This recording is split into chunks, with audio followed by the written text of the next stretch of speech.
ಸ್ನೇಹಿತರೆ ನಮಸ್ಕಾರ. ನಾನು ನಿಮ್ಮ ಮಂಜುಳಾ ಅಣ್ಣಪ್ಪ.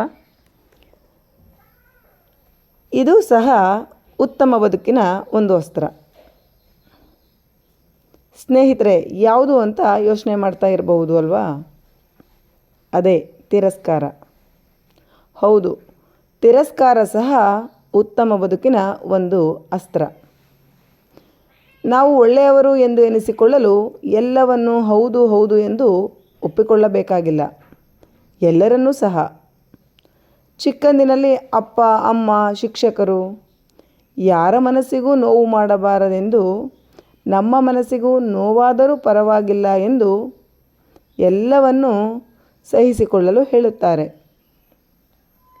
ಅದು ಹಾಗೆ ಅಭ್ಯಾಸವಾಗಿ ನಮಗೆ ನೋವು ಕೊಡುವ, ಅನ್ಯಾಯ ಮಾಡುವ, ನಮ್ಮನ್ನು ಹಿಂಸಿಸುವ ಜನರನ್ನು ಸಹ ನಾವು ಸೌಮ್ಯದಿಂದ ನಡೆಸಿಕೊಳ್ಳುತ್ತೇವೆ. ಕೆಲವೊಮ್ಮೆ ತಿರುಗಿ ಬೀಳಲು ಅವಕಾಶವಿಲ್ಲದಿರಬಹುದು, ಅಥವಾ ಮನಸ್ಥಿತಿಯು ಎಲ್ಲವನ್ನು ಸಹಿಸಿಕೊಳ್ಳಲು ಹೇಳುತ್ತಾರೆ. ಅದು ಅಭ್ಯಾಸವಾಗಿ ನಮಗೆ ನೋವು ಕೊಡುವ, ಅನ್ಯಾಯ ಮಾಡುವ, ನಮ್ಮನ್ನು ಹಿಂಸಿಸುವ ಜನರನ್ನು ಸಹ ನಾವು ಸೌಮ್ಯದಿಂದ ನಡೆಸಿಕೊಳ್ಳುತ್ತೇವೆ. ಕೆಲವೊಮ್ಮೆ ತಿರುಗಿ ಬೀಳಲು ಅವಕಾಶವಿಲ್ಲದಿರಬಹುದು, ಅಥವಾ ಮನಸ್ಥಿತಿಯೂ ಇಲ್ಲದಿರಬಹುದು. ಎಲ್ಲವನ್ನು ಸಹಿಸಿಕೊಂಡು ಬಂದ ಹೃದಯಕ್ಕೆ ನೋವು ಒಂದು ಸಹ್ಯವಾಗಿರುತ್ತದೆ. ಆದರೆ ಮನಸ್ಸಿನ ಮೂಲೆಯಲ್ಲಿ ಅಸಹನೆಯ ಗೋಡೆ ಏಳುತ್ತಿರುತ್ತದೆ. ಮಾನಸಿಕವಾಗಿ ಒಳಗೊಳಗೆ ಕುದಿಯುತ್ತಿರುತ್ತದೆ. ಹಾಗಾಗಿ ಎಲ್ಲವನ್ನು ಸಹಿಸಿಕೊಳ್ಳಬೇಕು ಎಂಬುದು ಒಳ್ಳೆತನದ ಲಕ್ಷಣವಲ್ಲ. ಒಂದು ಹಂತದವರೆಗೂ ಎಲ್ಲವೂ ಸರಿ.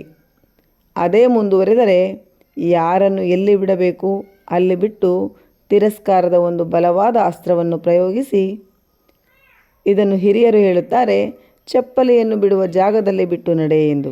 ಹಾಗೆ ಅವರನ್ನು ಎದುರಿಗಿದ್ದರೂ ಕಣ್ಣಾಡಿಸದಂತೆ ನಡೆದು ಬಿಡಬೇಕು. ಅವರನ್ನು ನಮ್ಮ ಬದುಕಿಗೆ ಅಡ್ಡ ಬರುವ ಬೆಕ್ಕುಗಳೆಂದು ತಿಳಿದು ನಿಂತು ಸಾಗಬೇಕು.